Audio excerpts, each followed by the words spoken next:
Okay, good morning. I am at the kitchen table here in West Wicklow with Joe and Ellen O Neill. How are you doing, guys? Good. Thank you. Yourself? I'm good. Listen, I came over, as usual, people might be surprised when we talk about microbes, but I came over to visit you to talk about microbes. But first of all, I suppose for people, just introduce yourselves. Where are we, first of all? You're beside NA1 in West Wicklow, Stratford on Slaney.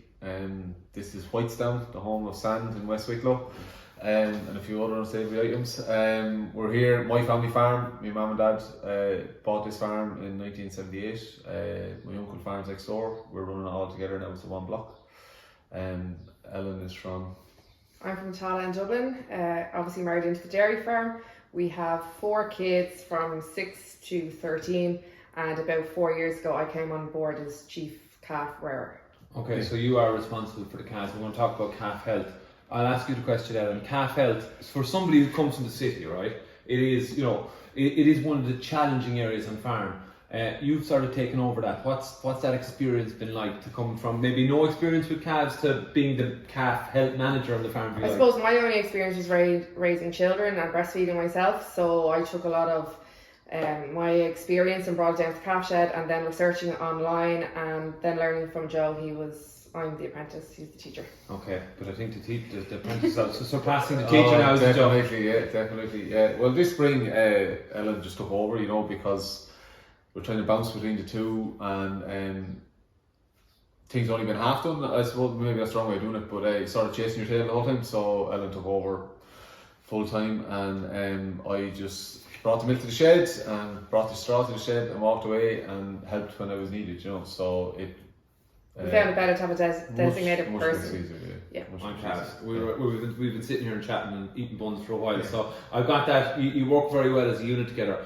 Joe, if you think about historically some of the challenges you've seen with calf health, it can be a challenging part of the animal health side of the business, can't it? Completely, yeah. Like we used to be liquid milk and calf all year round, and then a little bit more compactly. So you never had the number of calves that we have now. We changed to spring milk 2011 or 12, so we went from having maybe 20 or 30 calves at any one time up to what we are now, 145 like born within 10 weeks. So that in itself is a huge challenge, learning curve, because there's just calves everywhere, making sure everything got enough stuff. So we've learned along the way. We went from doing everything that we used to do to vaccinating our cows for scour after a huge scour outbreak. So that was vastly improved, and every year we seem to be learning something else. Every year to make it more efficient, to take up less time. Yeah. So okay, Ellen, you heard about Precision Microbes, and I'm always rambling on about it. So people won't be surprised there. But you heard about it. Where did you hear about it? Instagram and Twitter, and I suppose because I take a probiotic and saw the benefits, and then because you were behind it and we trust you, we've met you before, we really wanted to look into it. We rang the local vet, couldn't believe they had it in stock. Went ahead, got it, and we've never looked back. Good. So talk to me. Here's the brown envelope. Yeah. No, but talk to me about, I suppose, what the difference was. Because there's nothing like, and I love meeting like yourselves and hearing about a product that's actually working. It's having an option. I think when a calf you saw was slightly off. You weren't really sure what to do. It wasn't too sick, but we just wait and see. You're kind of waiting to see if they would get a scour. Now, if they look slightly off, that they're coming off the milk a bit too early, they're not walking to the feeder quick enough, I was going in with an extra dose of probiotic on top of what they were getting every second day anyway. And just to have an option of what way to treat them before they got sick, to be proactive. Because calves like that, sometimes if you fed them in the morning and you thought they're a little bit off and you went to go in with electrolytes during the middle of the day, they mightn't necessarily drink it. So then you're like, oh, do I stomach tube this calf now? But hang on a second, it's not sick enough just yet. Like, it might drink a bit more in the evening time, you might have to go in a bit more. This was just in straight away, and generally by the following morning they were fine. So the big thing is, I know the science behind it, right? But people have said to me, Asher, Tommy, you'd sell 70 hours. It's just, but what I've been really excited about is people can see a difference in the calves. So, and you're down with the calves all the time.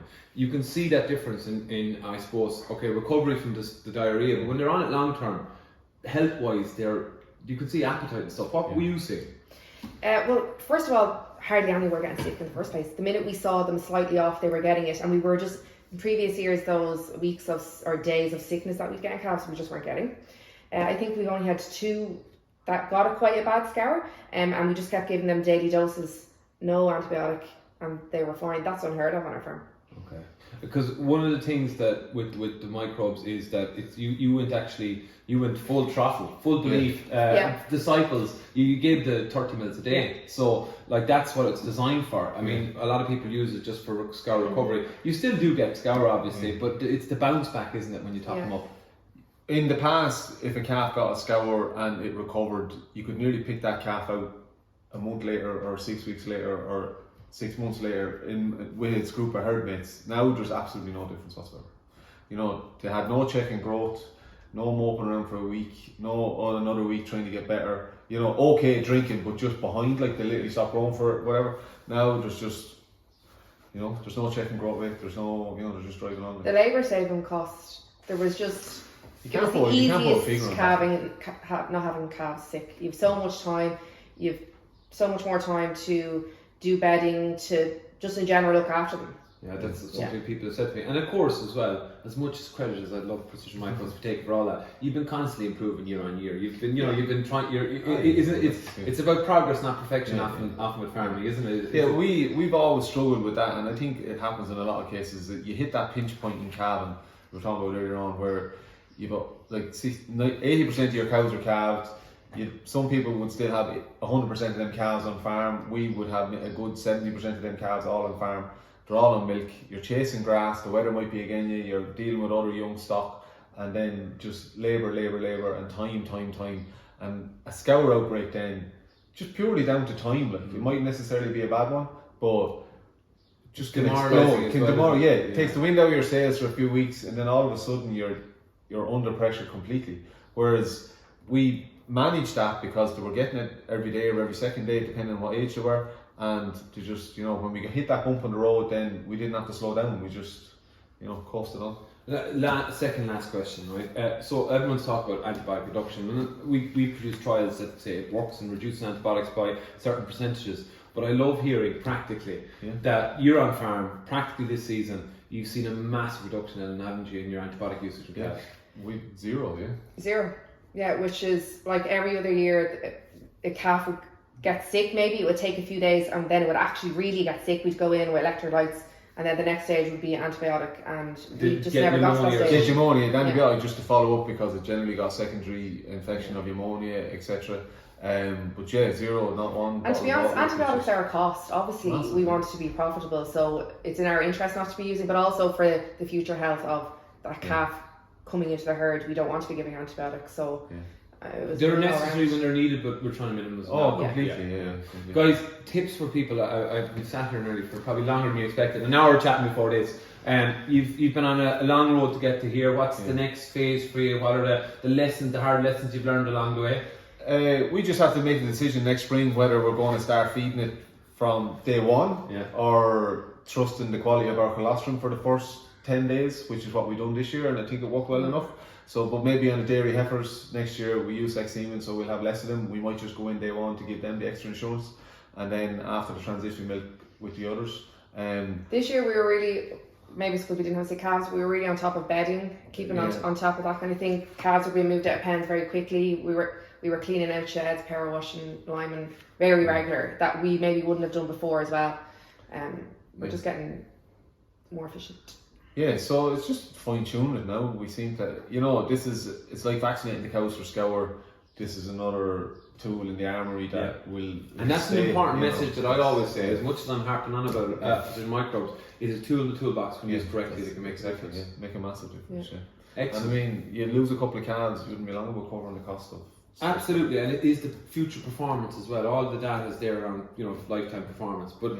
Practically, when you get feedback like that, nice cups of tea and nice fun as well. Guys, it's been a pleasure talking to you. It really is. You're a great couple. You're a powerhouse in the dairy industry as well, and you have great attitude, which I absolutely really enjoy. So I enjoyed the conversation. It varied all over the shop, but we had a good chat this morning. Thanks for supporting Precision Microbes, and keep up the good work. Thanks, Thank you.